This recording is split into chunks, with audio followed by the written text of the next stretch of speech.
જય માતાજી. મજામાં ને બધાય? મિત્રો, આપણે જીવનમાં હાસ્ય પણ જરૂરી છે. કંઈક થોડો મોણા હાય હળવો થાય, પણ હાહવો એ હાવ કૂડે કૂડો તો હાતો નથી ને ભાઈ. એવો કોઈ આપણે આહે પાહે પ્રસંગ બને, કોઈ એવી વાત થાય તો હાહવારો થાય. બાકી નકલી હાહો તો એનો કોઈ મિનિંગ નથી. અને હસવા સારું શરીર આનંદિત જોઈએ, સ્વભાવ આનંદિત જોઈએ. તમારે જો ઘણા મોણા બેઠા છે, વીલો મોઢો ઉતારે રીસે જ બળતા હોય. જાણે કેમ આપણે બગાડ કર્યો અહીંયારું. ઘણા બધું કુદરતી છે. કોક હદાય હસતા હોય, ખુશ મિજાજ હોય, પણ હસવા માટે આપણી આજુબાજુ ઈશ્વર સામગ્રી રાખે જ છે.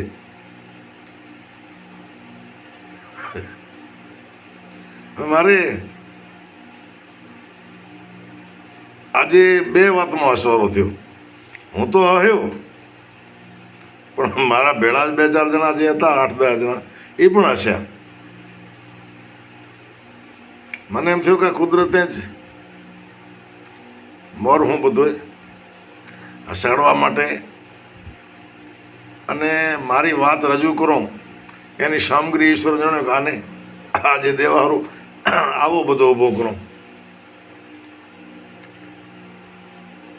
મિત્રો, 8-10 જણા બેઠા હતા. હું એક કંટ્રોલ લેવા ગયો હતો. કંટ્રોલ હતો રેશન. પંડિત દીનદયાલ દુકાન નથી હોતી,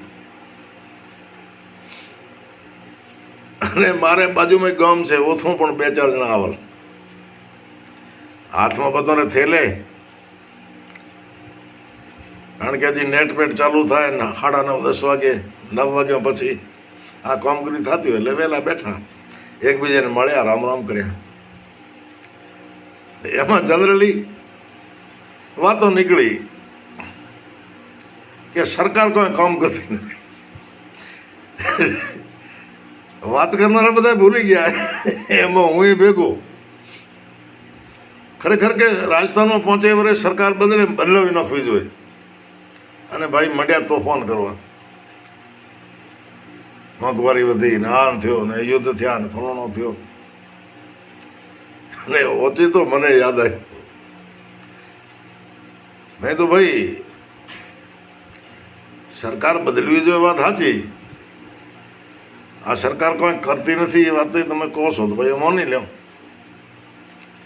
પણ તમે હું બધા જાઓ ક્યાં છો? તો કે રાશન લેવા. એટલે આ રાશન આપણે પૈસા દો છો? તો કે ના ના, ફ્રી વાળો છે, મફત વાળો. તો કીધું આ 8મો 7મો 9મો વર્ષ છે ભાઈ, આ મફત લેતો. સરકાર બદલવી જોઈએ, મકો સરકાર રાણીયા રહેવી જોઈએ. તો આ મફતરા ઘઉં ચોખા ને ધાબણો રહ્યા તેદુણા. હવે આ વાત એવી થઈને કુદરતી શું બન્યું, એટલે જે બેઠા બધા હસીને લોટપોટ થઈ ગયા. અને એ પ્રસંગ જરાક વિહર્યો, વળી બીજી વાતોમાં ચડ્યા. વાતો કરતો એકને મને પૂછ્યું, મને કે કવિરાજ તમે હનુમાનજીના ભગત છો ને? મેં ભાઈ ભગત તો કેવા, પણ જરૂર 4-5 નામ જે ઈશ્વરા લેવરાય, હનુમાનજી મહારાજના લેવો છો બાપલા. તો કે તમે હનુમાનજીના ભગત થયા ને કેટલા વર્ષ થયા? મેં ભાઈ 8-10 વર્ષ થયા હશે. તો કે તો તમારે દીકરા તો પહેલેથી હતા, તમે ભગત પછી થયા, પહેલેથી તમારા દીકરા છે. દીકરાઓને જે નોકરી કે ધંધો હોય એ પહેલેથી છે. તો તમે હનુમાનજીને શરણે ગયા પછી તમે કી મેળવ્યો? એટલે મેં કીધું ભાઈ તમે વાહનમાં આવ્યા કે હાલીને? તો કે ના ના, હાલીને તો પહોંચાય કયો.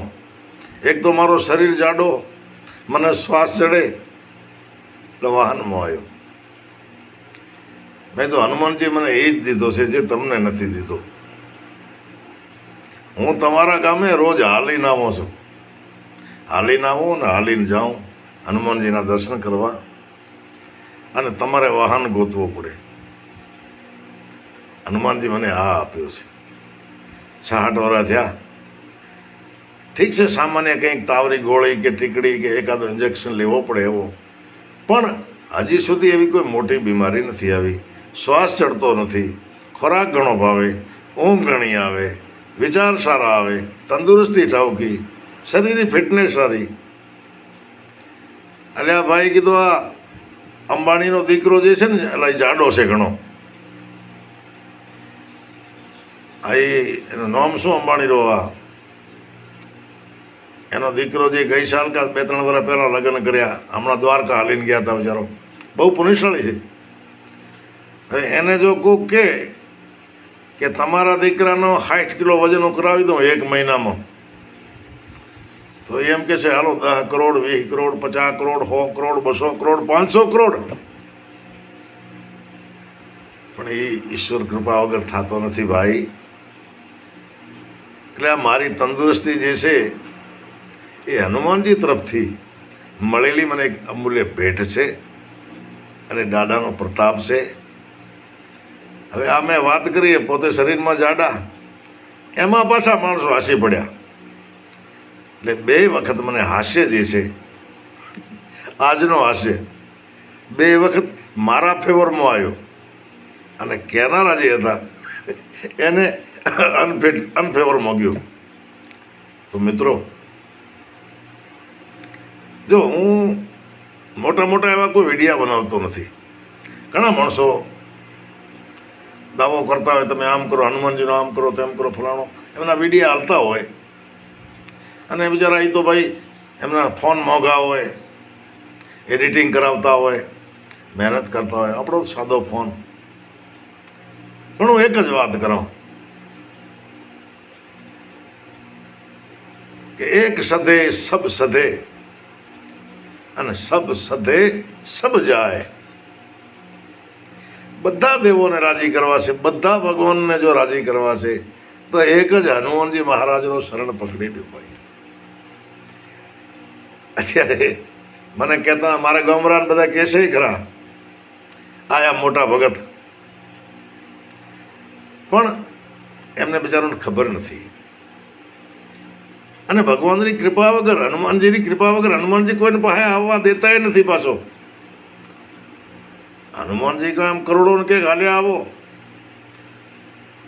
એને તો દાવદા બોલાવે એ જ જાય કે છે એની શરણમાં, બીજું કોઈ જાય નથી. એક તો મિત્રો, હું કોઈ લાંબો ધૂપ ધ્યાન નથી કરતો, આરાધના સાધના નથી કરતો. ઠીક છે, 4 નામ જપ કરીએ બેઠા બેઠા, અને દાદાને પ્રાર્થના કરો કે બાબા મને ઠાવકા વિચાર દે. અને મારે તરફ હું કોઈની લાગણી ન દુભાય, હું કોઈને 5 રૂપિયા મદદ કરી શકું, એ ન થાય તો દુઃખી દેખીને દુઃખી થવું, આટલો મને દે ને મારો સ્વભાવ, તો તે ઘણો દઈ દીધો છે. હનુમાનજી દાદાની કૃપા છે. હું બધાને અપીલ કરું કે આ વાર મનોખો જન્મ નહીં આવે. હનુમાનજી મહારાજને શરણે થઈ જાઓ. શરણે તે આજ ધ્યાન વળે કાલે ભૂલી જાઓ એવો નહીં ભાઈ. ડગલે ને પગલે કામમાંથી નિવૃત્ત થયા કથે બેઠા છો તો શ્વાસમાં હનુમાનજી મહારાજનું સ્મરણ મનોમન ચાલુ રાખો, મનોમન ચાલુ રાખો. કારણ કે રાત દિવસ કે સુમરણે કભૂક લગે પુકાર. તો મિત્રો, આજે આ 2 પ્રસંગ હસવાના તમને કીધા. એક તો સરકાર બદલાવવી છે, અને ઘઉં ચોખા મફતરા ખાવા છે.